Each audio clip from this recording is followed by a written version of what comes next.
Midweek update for Wednesday, December 10th, and we're making a few targeted pivots off yesterday's pool while keeping our core correlation intact. Quarterback first.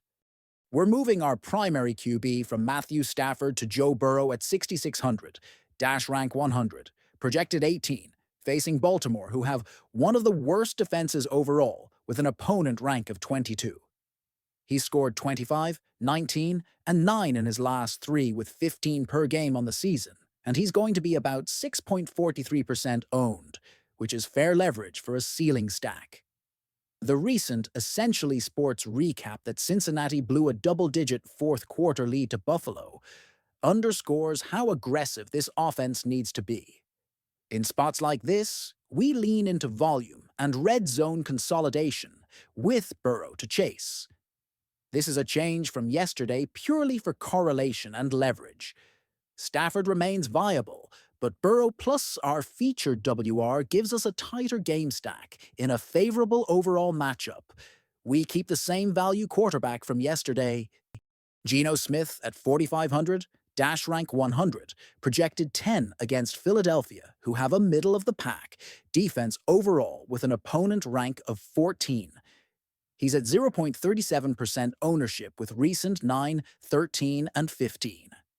The reporting around Pete Carroll publicly backing Geno on the Raiders keeps the role stable, and at this price we still like the path to 3x4x without requiring a masterpiece. Running back. We're pivoting our pay-up from Christian McCaffrey to Derrick Henry at 7,300, dash rank 100, projected 17 against Cincinnati, who have the absolute worst defense overall with an opponent rank of 32. He's averaging 16 per game with recent 11, 17, and 23, and is going to be about 9% owned. This gives us a clean bringback to our Burrow chase stack, and the matchup plus Henry's workhorse profile is exactly what we want. The recent headlines about Henry climbing the all-time rushing list speak to durability and continued touchdown equity, which matters most in DFS. If you need a true punt, Rasheen Ali at 4,000, dash rank 41, projected 2 against the same Cincinnati team who have the absolute worst defense overall with an opponent rank of 32, is only 1.1% owned. We're not forcing this. His touch count has been low with recent 3, 2, and 0, so this stays a large field dart only. Wide receiver. We're sticking with Jamar Chase at 8,100, dash rank 100, projected 19 against Baltimore, who have one of the worst defenses overall with an opponent rank of 22. He's averaging 20 per game with recent 10, 21, and 6, and is going to be about 17.2% owned. This pick remains the same as yesterday because the reasoning is stronger today with Burrow at QB. News-wise, the recent Essentially Sports pieces around the on-field altercation fine and the apology storyline don't change his role. If anything, they reinforce that emotions and targets spike in divisional games. Value wideout, we're adding Jerry Jeudy at 4,400. Dash rank 100, projected 9 against Chicago, who have one of the worst defenses overall with an opponent rank of 25. He's going to be about 0.83% owned with recent 17, 6, and 4. The Cleveland beat notes that Shadur Sanders impressed in his first start and drew a clear grade after his second start.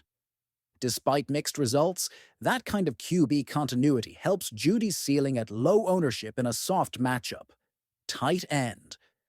We're upgrading the ceiling at TE and moving to Trey McBride at 7,400, dash rank 100, projected 16 against Houston, who have a tough defense overall with an opponent rank of 1.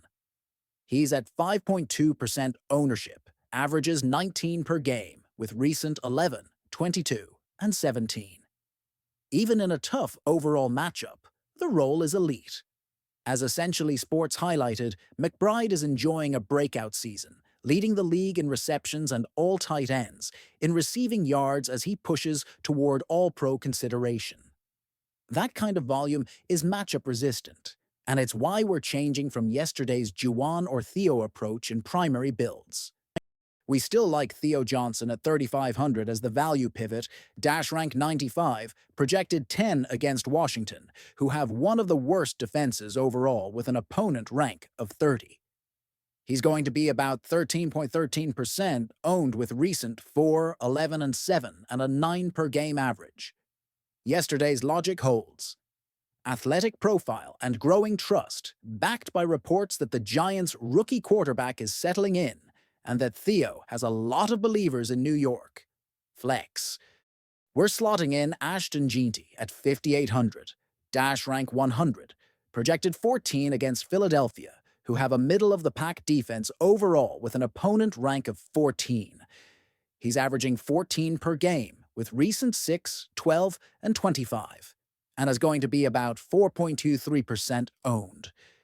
Two news angles matter here. He just handled 19 carries for 60 yards per the game recap, and reporting around the Raiders moving away from the failed Chip Kelly experiment suggests a return to run plus play action.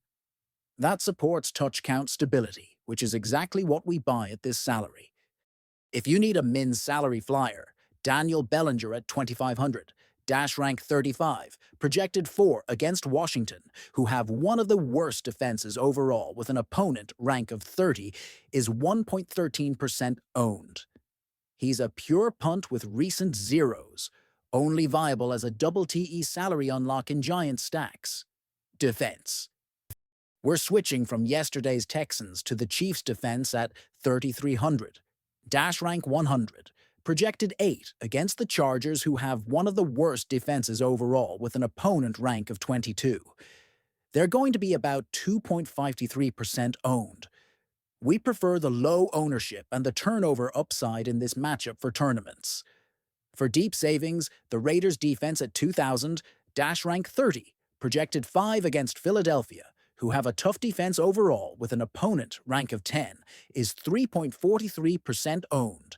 Strictly a salary relief play when you need every dollar.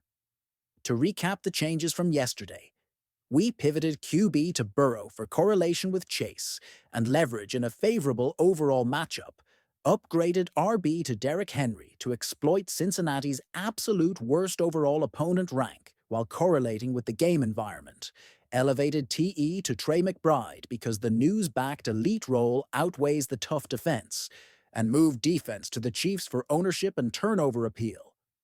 We kept Geno as value QB, Chase as a core piece, Theo as the TE value, and added Jeanty and Judy as mid-tier leverage tied to actionable news.